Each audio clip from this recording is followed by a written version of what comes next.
Hey, welcome to Dunner's Garage. So I have a question for you. What's in a name? Stay tuned, let's find out.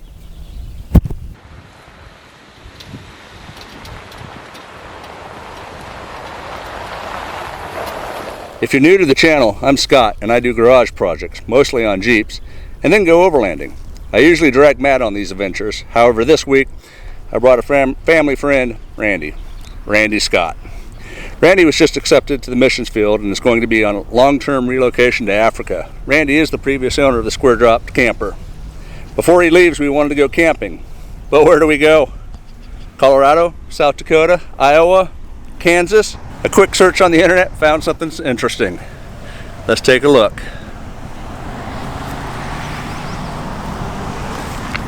Lake Scott's located near Scott City, located in Scott County, located in Kansas. So, what better place for the two Scotts to go but to the Scotts?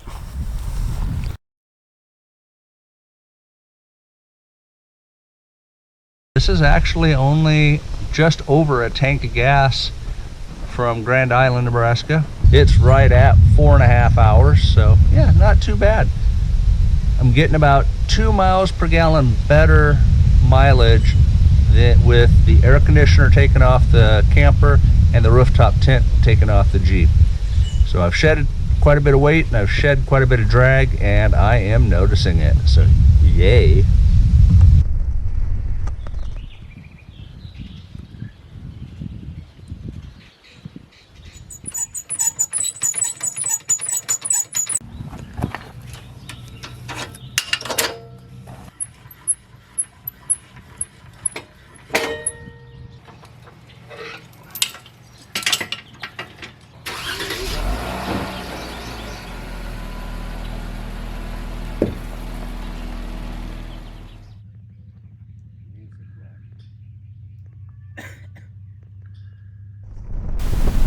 With camp all set up, it's time for about a 30-minute drive to head for an adventure hike at Little Jerusalem. Randy and I wondered how it got its name. It is widely believed that from a distance the rock formations look like the ancient city of Jerusalem. When the area became a state park, it was commonly known by that name, so it stuck. For 5 generations, this park belonged to the McGuire Ranch. Now it's a state park with 2 hiking trails where you can enjoy the views of rock formations that tower up to and over 100 feet. Keep a sharp eye out if you visit here though. There are several different plants and animal species that call this place home. And while I didn't see them, there are 85 million year old fossils of swimming and flying reptiles preserved here to see too.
Good morning.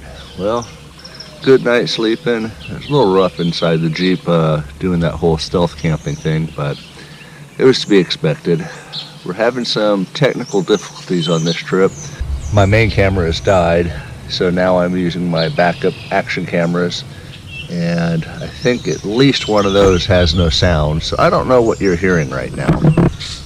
But as for today, we're going to have breakfast, then we're going to go up and look at the Steele house and the Pueblo ruins today.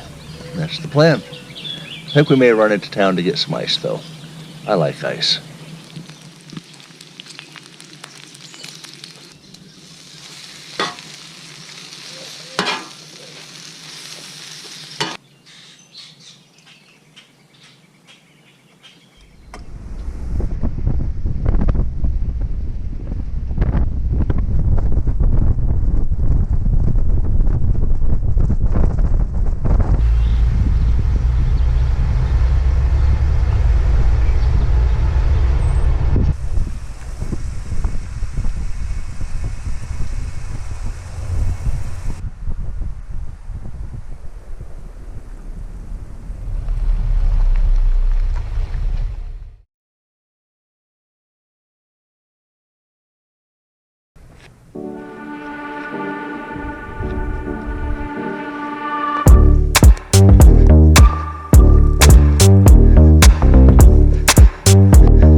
Looks like it's just a little storm shelter up here.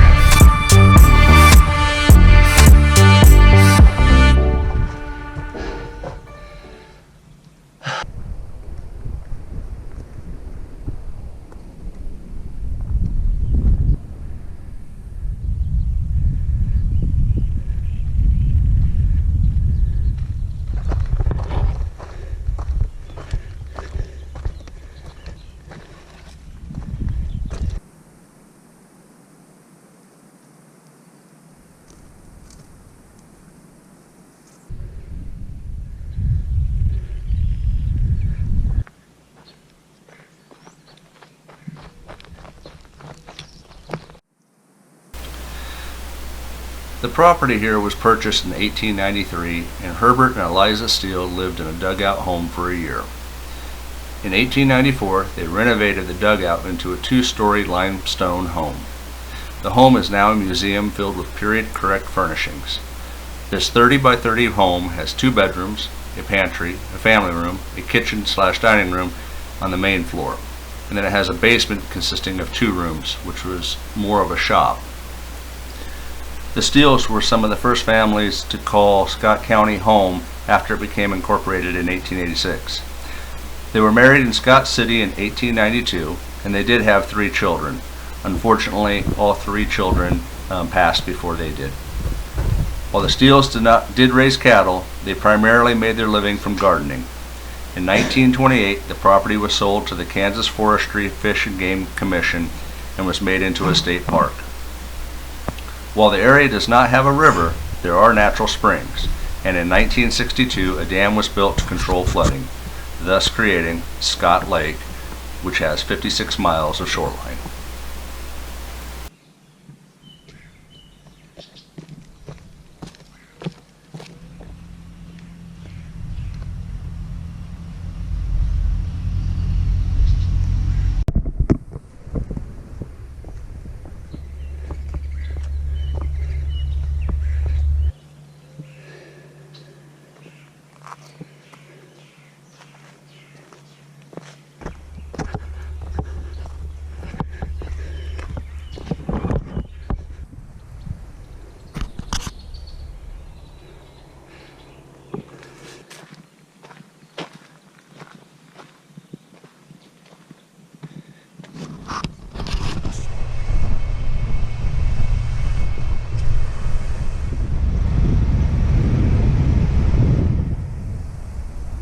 This marks the site of the Picure Indian Pueblo 1604, which became an outpost of the Spanish civilization and a rendezvous for the French traders prior to 1720. Erected by the Kansas Society of Daughters of the American Revolution, 1925.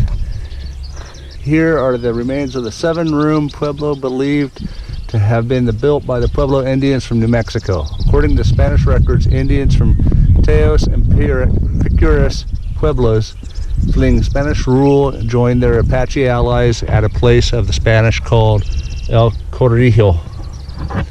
The Teos Indians came in the 1640s, but several years later, Spanish soldiers forced them to return to New Mexico. In 1969, the Picures settled here, but also were returned to New Mexico by the Juan de Albuquerque in 1706. Later, Herbert and Eliza Steele owned this property, and in 1898 invited scientists to investigate the low mound where they had found artifacts and burned corn. Excavation revealed stone and bone tools, pottery from pueblos of the Southwest, large quantities of burned corn, and stone foundation of an adobe pueblo. No other Pueblo sites have been located this far north and east.